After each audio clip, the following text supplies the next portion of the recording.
किया उनकी घर जाके देखी।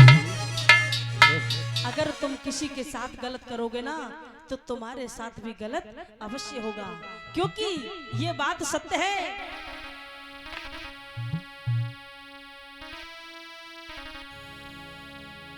कि बेईमानी का पेड़ बुरा है,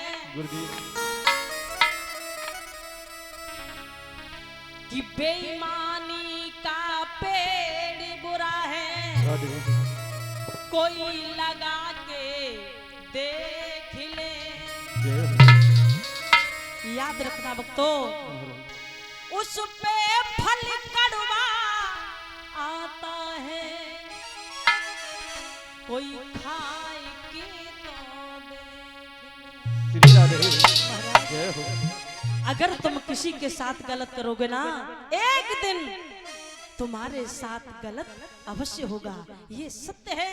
आज वो दुर्योधन के कहने पर अश्वत्थामा पांडवों को मारने के लिए चल तो देता है, लेकिन मारने वाले से बचाने वाला बहुत बड़ा होता है।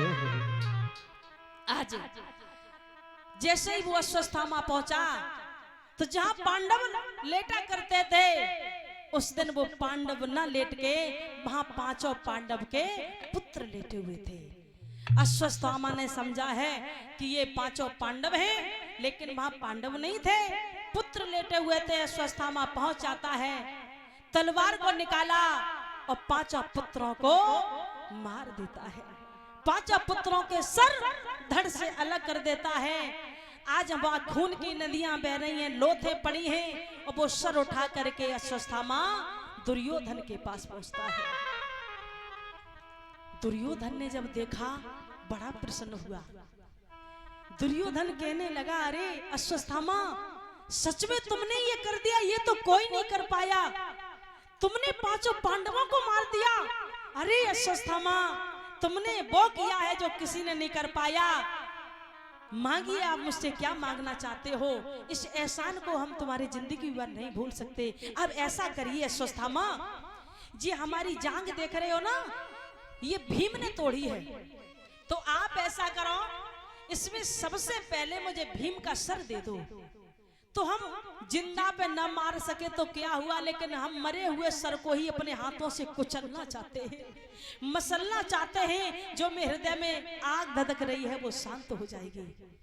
अश्वत्थामा, मुझे भीम का सर दे दे, अपने हाथों से फोड़ना चाहते हैं। आज वो अश्वत्थामा ने भीम का सर समझ करके भीम के पुत्र का सर दे दिया महाराज। और जैसे ही दुर्योधन ने भीम का सर समझ करके इतना क्रोध में, इतने आवेश में आकर के उसको जैसे ही फोड़ा, तो वो सर आसानी से फूट जाता है। और जैसे ही वो सर फूटा मेरे प्यारे भक्तों, दुर्योधन उसी समय समझ गया है कि ये भीम का सर नहीं हो सकता, क्योंकि अगर ये भीम का सर होता तो इतनी आसानी से नहीं फूटता। आज वो अश्वत्थामा से कहने लगे हैं, दुर्योधन, अश्वत्थामा, तूने बहुत गलत किया। तू क्या जानता है कि पांडवों को मार के लाया है?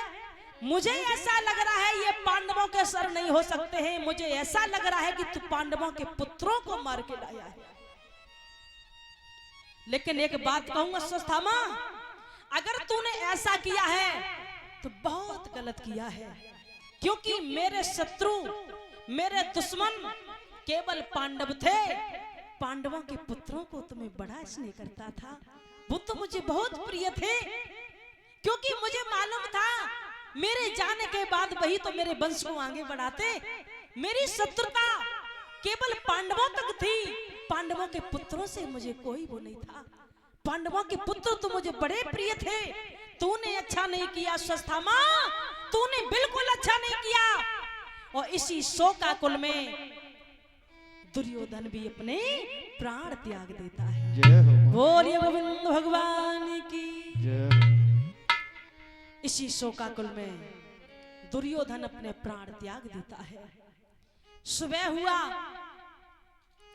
मैया द्रौपदी अपने पुत्रों को जगाने के लिए जब पहुंची हैं तो क्या देखा है माताओं, वहां पुत्र नहीं है, लौतें पड़ी हैं, खून की नदियां बह रही हैं। मैया द्रौपदी ने जब ये हाल देखा तो मैया द्रौपदी बुरी तरीके से चीखने लगी, हे कन्हैया, हे अर्जुन, देखिए मेरे 5 पुत्रों को किसी ने मार दिया।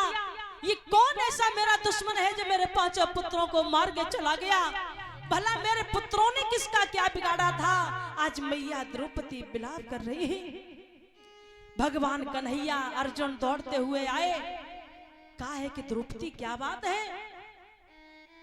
द्रौपदी कहने लगी है, हे श्याम, आप खुद देख लीजिए, मेरे 5 पुत्रों को किसी ने मार दिया।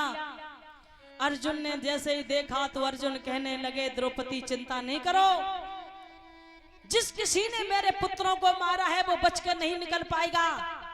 किसी भी कोने में छिपा हो उसको निकाल के तुम्हारे सामने खड़ा कर देंगे, जो सजा देना चाहो तुम दे सकती हो। आज अर्जुन कहते हैं, सुनो द्रौपदी,